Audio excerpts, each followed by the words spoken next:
Olá você, meu amigo, minha amiga que acompanha a TV Primeira, em casa, no trabalho, na sala de espera de algum consultório.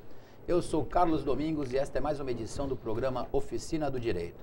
Para quem já nos conhece, eu vou reiterar. Para quem está conhecendo agora, muito prazer recebê-los em nosso programa, muito obrigado pela audiência.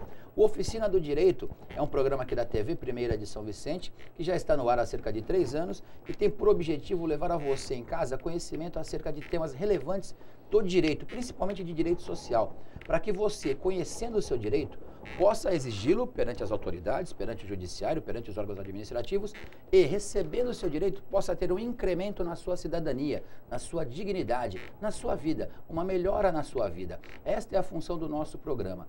Tornar essa matéria complexa, que é o direito, mais fácil de entender, mais nítida, mais didática, para que assim, desta forma, conhecendo o direito, você possa exigi-lo e aplicá-lo no seu caso. Trazemos sempre aqui convidados com notório conhecimento na matéria que tratamos.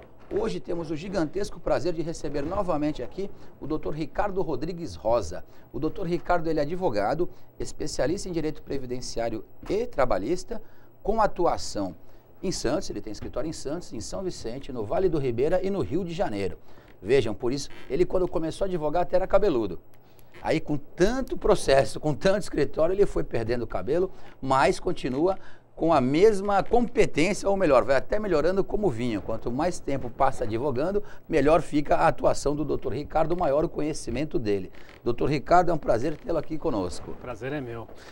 Além de perder os cabelos, os poucos que restaram estão ficando brancos. Estão ficando brancos ainda? É o resultado da advocacia, não tem jeito. Eu quando comecei também o cabelo era todo pretinho, olha como eu já estou totalmente grisalho. Hoje nós vamos tratar aqui, até esqueci de falar o tema para o pessoal que nos acompanha, trataremos de plano de saúde coletivo, aquele plano empresarial que normalmente as empresas empregadoras fazem para seus funcionários, e os reflexos da demissão e da aposentadoria e também da morte nesse plano de saúde. O Dr. Ricardo vai trazer novidades quentíssimas, recentíssimas para você. Trataremos também da decadência no direito previdenciário. Decadência é um termo próprio do meio jurídico que o Dr. Ricardo vai explicar direitinho para vocês o que é isso, e é muito preocupante o posicionamento atual do judiciário no tocante à decadência, hein? Vamos abordar isso e vamos explicar direitinho para você. Falaremos também da diferença entre o benefício por incapacidade, seja auxílio-doença ou aposentadoria por invalidez, daquele da doença comum para aquele da doença do trabalho ou acidente do trabalho. Há uma diferença algumas diferenças muito importantes que o Dr. Ricardo tratará. E por final, ele vai abordar os direitos do empregado acometido de doença do trabalho ou acidentado do trabalho perante o INSS e perante o seu empregador. É isso, Dr. Ricardo? É isso mesmo. Podemos começar então com o plano de saúde? Vamos lá. Conta pra gente então essas peculiaridades inerentes ao plano de saúde coletivo, empresarial. Então vamos lá.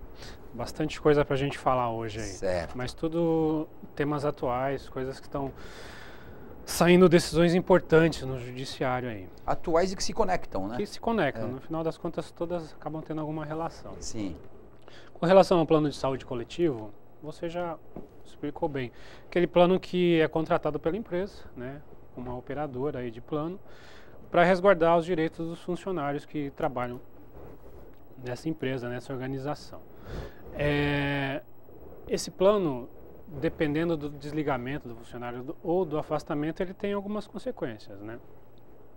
O plano de saúde aqui, antes de mais nada, a gente tem que esclarecer que é o plano coletivo, aquele que pode ser custeado inteiramente pela empresa. Certo. Aqui em Santos tem algumas empresas de ônibus, salvo engano, a executiva, ela custeia integralmente o plano, o funcionário basta se vincular àquela empresa, passar a trabalhar e tem direito a utilizar o plano, ele e a família, né, os familiares independentes.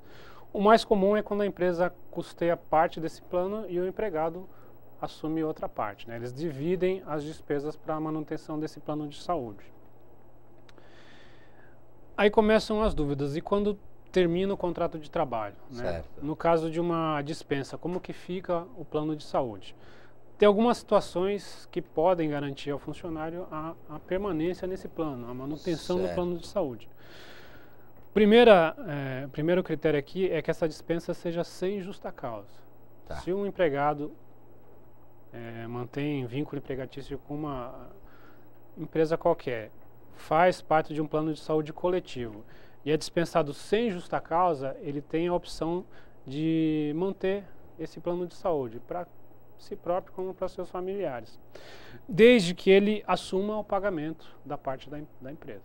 Então né? ele tem que permanecer, se for aquele exemplo que o doutor deu, de dividido, uma parte a empresa paga, outra cota o empregado paga. Quando ele é demitido sem justa causa, ele pode assumir a cota da empresa e permanecer naquele plano que lhe agrada, que já está acostumado, até para não cumprir carência em outro, esse tipo de coisa. Exato. Tá. Geralmente o plano por ser empresarial ele tem um custo menor, né? Certo. A empresa consegue negociar um valor melhor com a operadora por abranger bastante. Então não é só o critério de familiaridade com o plano e nem de carência, também o aspecto financeiro pesa nisso. O custo geralmente é bem menor, né? Bem menor. Perfeito. Então, caso ele queira se manter nesse plano, ele assume, né, o pagamento integral e pode permanecer nesse plano. E aí a gente pergunta por quanto tempo que ele pode utilizar esse plano após essa dispensa. O período que a lei estabelece é de 6 meses a 24 meses. Né? O período que ele vai utilizar vai depender do tempo de trabalho. É proporcional ao tempo de trabalho. Ele vai ter direito a permanecer durante 1/3 do período que ele trabalhou na empresa. Entendi. Tá. Então, se a gente colocar que ele trabalhou 15 meses, né, ele teria direito a 5 meses, como o mínimo são 6 meses, ele utiliza 6 meses de plano de saúde. Perfeito. E assim sucessivamente. Certo. Né? Essa manutenção é extensiva à família, tá? Caso ele seja dispensado e assuma o pagamento, isso se estende também aos dependentes e aos familiares que já faziam parte do plano de saúde. Perfeito. E também esse critério ele passa a ter direito enquanto ele está desempregado. A partir do momento que ele for registrado, ele perde o direito a essa manutenção. Né? Aí essa faculdade já passa a ser do plano de saúde. Se o plano de saúde quiser manter esse contrato, essa permanência do funcionário, ele pode manter, mas se o plano de saúde quiser, já pode cancelar a partir do novo registro desse funcionário. Então esse é o aspecto mais ligado ao desligamento do empregado por parte do empregador, a demissão, né? Deixa eu só aproveitar então que surgiram duas dúvidas, doutor Ricardo, enquanto o senhor fazia essa exposição, dava essa explicação para a gente. Período mínimo 6 meses, então o cidadão que trabalhou 10 meses, 1/3 seria 3, ele tem direito a gozar dessa benesse de permanecer no plano por 6 meses. Exato. E o cidadão que trabalhou 20 anos, que em tese teria direito a 6 anos, grosso modo? Não, ele vai permanecer no máximo 24 meses, não importa como. Minha segunda dúvida foi a seguinte, não sei se o doutor já estava prevendo ou querendo abordar isso, mas eu vou me antecipar. Você falou que tem que ser sem justa causa. Se a demissão é com justa causa, pela sua explicação, não teria direito. Mas e se essa justa causa ela é revertida judicialmente? Nesse caso, ele passaria a ter direito ao plano de saúde. Isso na própria ação trabalhista, isso já tem que ser requerido, né? A manutenção desse plano de saúde, isso pode até ser pedido em sede de liminar. Certo. Né? Pedir uma tutela antecipada. Em razão da discussão acerca dessa justa causa, o plano de saúde ser mantido ao funcionário. Ainda que você não tenha, no ingresso do processo judicial, ainda que você não tenha que a gente chama de dilação probatória, você não vai ouvir testemunha para reverter, para anular aquela justa causa, você não vai ter tempo para isso, mas você pode pedir liminarmente que se mantenha o cidadão coberto pelo plano de saúde enquanto se discute se foi com justa causa ou sem. E qual o critério que o juiz usa para aceitar, para deferir esse pedido? A questão do indúbio pró-trabalhador, pró-mísero, é isso? Em tese deveria. Certo. Né? Mas o que a maioria dos juízes acaba se baseando realmente é no início de prova ali. Se tiver um início de prova razoável ali de que essa demissão por justa causa não está bem demonstrada, não está comprovada, o juiz pode, a partir dali, determinar a manutenção do plano de saúde. Certo. Né, pelo período que a lei estabelece, ou até uma data prevista para audiência, alguma dilação probatória. Até a hora de realizar a prova e o juiz examinar essa prova. Que normalmente, assim, não normalmente, mas pode acontecer e ocorre dessa prova ser testemunhal. Sim. E o juiz ouve as testemunhas, vê que aquela alegação que a empresa fez para aplicar uma justa causa é inválida e permanece o cidadão no plano? E até porque a justa causa, o ônus da prova é sempre da empresa. Como a empresa que tem o critério de aplicar a justa causa, a faculdade, cabe a ela provar legalmente que o empregado realmente cometeu uma falta grave o suficiente para rescindir o contrato daquela forma. Inclusive, dada a sua experiência gigantesca na área trabalhista, eu não sei fazer nada de trabalhista, surgiu mais uma dúvida. É corriqueiro acontecer da empresa alegar uma justa causa para ser eximida do pagamento das verbas indenizatórias e ter que reverter na justiça? Infelizmente, é bem comum. É bem comum isso acontecer? Muito comum. Aqui na Baixada, principalmente, tem algumas empresas de ônibus que são useiras e vezeiras desse procedimento, né? Infelizmente, isso acaba sendo um procedimento um pouco maligno, porque a empresa se vale de uma situação que é mais ou menos assim. Ela pega um motorista, vamos colocar dessa forma. Sim. Trabalha há 15 anos numa empresa, já tem um salário estabilizado, já tem biênio, quinquênio, aquelas verbas que vão se incorporando ao salário, tem um padrão de vida razoável, né? Até bem merecido, porque é uma profissão extremamente desgastante, extremamente penosa. Penosa. Até possível de uma aposentadoria especial, né? Sim, você sabe disso melhor do que ninguém. Então, pega um funcionário desse tipo, 15 anos. De repente ele chega no fim do dia para entregar o carro, está lá uma carta de dispensa por justa causa. Do dia para a noite ele se vê sem salário, sem aviso prévio, sem fundo de garantia, sem seguro-desemprego. Né? O que ele vai fazer? Ele corre para a justiça. Nossa justiça, infelizmente, tem aquele trâmite lento, vagaroso. Ele vai ter a opção de uma audiência dali a uns 6 meses. Né? Quando chegar na audiência, a empresa vai fazer uma proposta de acordo, ele vai abraçar com... Porque já está passando quase fome há 6 meses, né? Não tem dúvida. Por mais que a gente explique para o funcionário, isso a gente tem a obrigação de falar que ele tem direito a muito mais do que aquilo, ele fala, e as minhas contas? Quem vai pagar enquanto eu espero o processo? Exatamente. O processo vai demorar quanto? 2 anos, 3 anos, 5 anos? Enquanto isso, eu preciso pagar aluguel, preciso pagar as contas.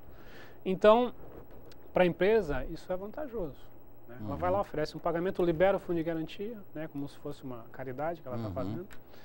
O funcionário abraça aquilo e acaba sendo um custo favorável para a empresa. Né? Sim. Só o que ela tinha de pagar de multa ali, ela paga muito menos a título de acordo. Grosso modo, ela se isenta do pagamento da multa da FGTS, que eu não sei se ainda está em 50%, se já ainda está 10% para aquele acordo do fundo de garantia antigo lá. Ela se isenta dessa multa e fazendo uma conta aí grosseira. O cidadão, 15 anos de casa, vamos tentar um salário de entre R$ 1.500 e R$ 2.000. R$ 2.000, 8% de fundo daria 160 Ele vai ter uns 30 mil. Tem uns 30 mil no fundo de garantia. A empresa comete uma maldade dessa para se eximir de pagar 12 mil, digamos. Vai lá e fala, ó, te pago 5 mil de acordo, libera o teu fundo de garantia, seguro-desemprego. E pronto. Na contabilidade é mais fácil. Vantagem. Eu acho que é o mesmo critério que essas operadoras de cartões de crédito, normalmente banco, que manda cartão de crédito à torta e à direita. Eu já ouvi de um diretor de departamento jurídico de banco o seguinte: não, a gente manda mesmo, 10, 20% só que entra com a ação, para a gente é melhor. Está no lucro ainda, né? Está no lucro ainda. É um absurdo, né? Infelizmente, mas isso, já uma crítica pessoal minha, é um pouco de culpa também do judiciário. Quando acontece esse tipo de coisa em causas que eu atuo, eu peço uma indenização por danos morais. Sim. Né? Porque é um absurdo um funcionário que não causa motivo ali, não tem uma justa causa para essa dispensa, se vê privado de tantos direitos, aí passa necessidade. Sim. Passa necessidade. Que é da noite pro dia, né? Da noite pro dia ele se vê realmente desamparado. Né? E vai lá, faz um acordo, está tudo resolvido. Perde no mínimo ali. Aquele que consegue não fazer um acordo, né, deixar o processo correr, nem sempre consegue essa indenização. Né? Porque o judiciário fala que não é característica, é direito da empresa, da justa causa.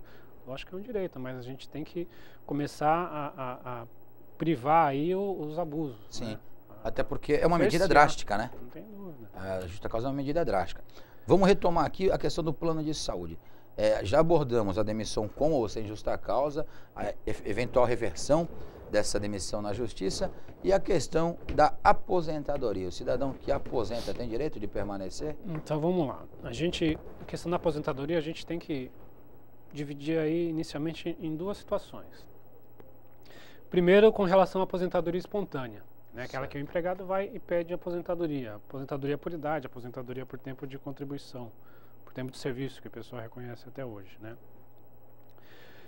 Nessa situação, assim como na dispensa sem justa causa, se ele assumir a parte da empresa, a cota da empresa, ele também tem o direito de permanecer no plano. Certo. Só tem uma diferença com relação ao tempo que ele pode permanecer nesse plano. Que aí vem até aquela sua pergunta anterior, se ele trabalhou 10 anos, por exemplo. No caso de aposentadoria espontânea, se ele tiver trabalhado mais de 10 anos, ele vai permanecer nesse plano por tempo indeterminado. Por tempo indeterminado. Por tempo indeterminado. Interessante. Então a lei garante que a pessoa que já trabalhou durante mais de 10 anos e vier a se aposentar espontaneamente, o direito de permanecer no plano por prazo indeterminado. Uhum. Até porque se a pessoa chega nesse período de aposentadoria, já está com uma certa idade, é o momento que ela realmente mais precisa do plano de saúde. E é o momento que ele fica mais caro. É o momento que ele fica mais caro, Uhum. exatamente. Se ele tiver menos de 10 anos, ele vai ter direito de permanecer no plano por 1 ano para cada ano de serviço prestado. Muito bom, hein? Na verdade, não é um ano de serviço prestado, é um ano de que ele esteja vinculado ao plano. A esse plano. A esse plano. Se ele trabalhou 15 anos, mas ele está vinculado ao plano a 5, por exemplo, ele vai ter direito à manutenção por 5 anos. Perfeito. Isso com relação à aposentadoria espontânea. Muito bom isso, né? Porque protege, como você bem colocou, protege o cidadão, o trabalhador, e agora aposentado, efetivamente na hora que ele mais precisa. Exato. Muito bom, muito bom. Só que aí vem uma falha da lei, né? Que nunca é perfeita, né? Nunca é perfeita. Nunca. Porque ela não prevê o caso de aposentadoria por invalidez e afastamento. Que precisa mais ainda do que o aposentado por tempo, né? Ou mais do que o aposentado por tempo. O aposentado por tempo, ele está se programando, né? Sim. Ele está vendo ali, mesmo que ele não tenha direito àquele prazo indeterminado, ele já pode se programar, vou ter direito a 5 anos, vou conseguir manter pagamento. Aposentadoria por invalidez ou auxílio doença é um fato imprevisível, geralmente, né? Advém de uma doença ou de um acidente de trabalho. E aí a gente pergunta como fica a situação do funcionário, né, que está trabalhando, está custeando lá o INSS, o Fundo de Garantia, o plano de saúde, e de repente se vê aposentado por invalidez ou afastado. Como a lei não prevê essa situação, a gente tem que buscar auxílio da lei trabalhista e previdenciária. Certo. A lei trabalhista é um decreto de 1943. Deixa eu só te interromper. Então, quem prevê todos esses direitos que abordamos até agora, permanecer-se demitido sem justa causa, permanecer-se aposentado por tempo ou idade, é a lei do plano de saúde. Lei do plano de saúde. Ah, não é norma trabalhista. Não isso. é norma trabalhista. E com essa lacuna, no tocante à aposentadoria por invalidez ou auxílio-doença, aí o doutor tem que preencher por analogia com a previdenciária ou com a trabalhista. É interessante, eu não sabia, eu achava que era a lei trabalhista que falava isso. É a lei 965698, que prevê basicamente essas regras do plano de saúde, e o Código do Consumidor também, que resguarda os direitos nesse aspecto. Mas nessa situação da aposentadoria por invalidez ou do auxílio-doença, realmente não há previsão. Certo. Então a gente vai buscar a legislação trabalhista e a previdenciária. Como eu estava falando, a trabalhista é de 1943. A legislação previdenciária atual, ela vem de 91 com inúmeras alterações, né? Inúmeras alterações. Então isso fatalmente vai dar alguma divergência, né? Vai ter um conflito aí. Tem conflito. Isso é uma matéria ainda bastante divergente no próprio judiciário, né? O judiciário ainda não chegou a um consenso sobre isso. Certo. Né? Mas se a gente buscar a legislação trabalhista, ela fala que o empregado afastado do trabalho por auxílio-doença ou aposentadoria, ele tem um contrato suspenso, né? Mas mantendo direito a todas as cláusulas ali até o momento que ele mantinha a relação de trabalho, se mantinha trabalhando. Isso, evidentemente, aborda também o plano de saúde, até porque é o momento que ele mais está precisando desse plano de saúde. Sim. Né? Até aí tudo bem, isso tem se reconhecido que ele tem direito ao plano de saúde enquanto ele estiver aposentado, enquanto ele estiver afastado. Existem algumas decisões que falam ainda que ele tem direito a tantos meses, a tantos anos de plano de saúde. Tem algumas convenções coletivas que falam sobre isso, que prevêem que ele vai ter direito a determinado período de plano de saúde caso ele se aposente ou fique afastado, o que eu acho ilegal, eu acho inconstitucional que isso afronta o direito a saúde, né, que é um direito constitucional, que eu não vejo como que isso pode ser fracionado. Certo. Mas a questão principal aqui é quem paga o plano de saúde enquanto o funcionário está afastado. Né? Os empresários acham que é o funcionário, né? Mas os empresários entendem que o funcionário doente afastado, tem que assumir as duas cotas, dele funcionário e da empresa. Ou ainda que seja só dele. Certo. Né? Algumas empresas até mantêm a cota dela, só que elas exigem que o funcionário continue contribuindo enquanto ele estiver afastado. Eu, particularmente, acho que não cabe ao funcionário. A partir do momento que ele está afastado, a empresa deveria assumir esse ônus. Né? Até porque é uma coisinha chamada responsabilidade social, né? Exatamente. Você tocou no ponto principal. Né? Responsabilidade social. A segurança do funcionário é uma garantia constitucional, né? Que cabe à empresa. Perfeito. Né? E o risco do negócio também é da empresa, não é do funcionário. Perfeito. Né? E tem uma situação que ainda é mais importante e preocupante, que você também sabe muito bem desse tipo de situação. É o famoso ping-pong. Né? O funcionário tem um acidente ou fica doente, vai procurar o INSS. Não, você está bom, você pode voltar ao trabalho, você não tem capacidade. Ele chega na empresa, a empresa fecha a porta. Não, você está com incapacidade, você não pode trabalhar aqui, não posso permitir que você trabalhe. Quem paga o salário desse cara? Ninguém. Ninguém. É a chamada ação do limbo. Ele fica no limbo, literalmente. Isso, no limbo. Infelizmente, é extremamente comum. Ontem eu atendi uma cliente que ela estava há 1 ano e meio nessa situação. Nossa, 1 ano e meio. Uma pessoa incapacitada, estava tendo que vender Avon na rua para se virar, que ela precisa comer, ela precisa pagar as contas. Sim. Se ela tem um plano de saúde, como que ela vai pagar isso? Como que ela vai custear? Como que a empresa vai ter coragem de cobrar isso da funcionária? E cobra. Se não pagar, ela cancela o plano de saúde. Você tem que ir para a justiça. Infelizmente, a justiça também não está ainda totalmente favorável a essa tese. Ainda existem diversos julgados aí de todas as formas. Né? O que nos traz um pouquinho de alento é que teve uma decisão bem recente aí do TST, do Tribunal Superior do Trabalho, que é o órgão máximo aí do judiciário, trata das ações trabalhistas, que reconheceu esse direito para uma funcionária, que até de um banco de Sergipe, de ver garantido o direito de permanecer no plano de saúde. No caso dessa funcionária, ela teve uma doença profissional, né, ela era DORT, que a gente conhece, adquirida ali por anos de trabalho, né, em serviço repetitivo. Ficou afastada por um tempo, se aposentou e a partir dali viu o plano de saúde ser cancelado.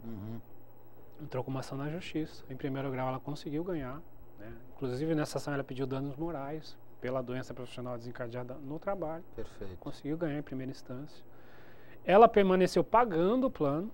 Né? Ainda pagando o plano, a empresa deu um prazo para ela utilizar o plano e depois daquele prazo foi cancelado. Em primeira instância ela conseguiu a manutenção desse plano, ainda pagando. Né? O banco recorreu, evidentemente. Em segunda instância, essa decisão foi revertida. Ela perdeu o direito de permanecer no plano. Mas o TST, no final das contas, reconheceu esse direito dela permanecer no plano sem pagar a cota parte dela. Ele atribuiu à empresa essa responsabilidade. Justamente a responsabilidade social. Sim. Principalmente nesse caso, que é uma doença profissional. A empresa que causou. A empresa que causou. Ela só tem esse problema hoje porque ela prestava serviço para aquela empresa. Sim. O lucro da empresa se baseou nessa prestação de serviço que acabou gerando um prejuízo. Se baseou no declínio da saúde dela. Ela se tornou uma incapacitada temporária ou permanentemente, não importa. Mas ela se tornou uma incapacitada porque estava fazendo a empresa lucrar. Não tem dúvida. E a empresa simplesmente joga fora. Para a empresa é só número, né? Troca esse por esse. Vamos. Infelizmente, nosso problema hoje aqui trabalhista e até judiciário. No judiciário também se analisa muito economicamente a situação, né? Se esquece um pouco do lado social, aí, do lado humano que existe por trás daquilo ali. Mas nesse caso específico, a funcionária saiu vitoriosa. Isso é uma decisão importante porque acaba criando uma jurisprudência. Abre um precedente de terceira instância, né, da instância máxima trabalhista, muito importante para os trabalhadores. Não tem dúvida. Doutor Ricardo, a gente tem que fazer um break, mas hoje eu gostaria de pontuar o retorno. O nosso retorno, eu gostaria de tratarmos de quando a morte, nós colocamos que o o empregado demitido ou aposentado pode permanecer no plano ele e seus dependentes. Eu gostaria de tratar quando ele morre.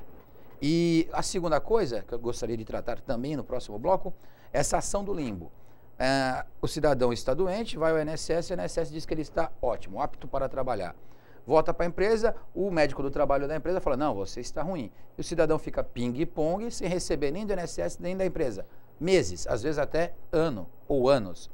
Vamos tentar abordar esses dois temas na nossa volta? Tranquilo. Você em casa percebeu que o nosso retorno no segundo bloco será recheado de controvérsia, de polêmica e de temas do seu interesse? Fique aí, não saia daí, nós voltamos já.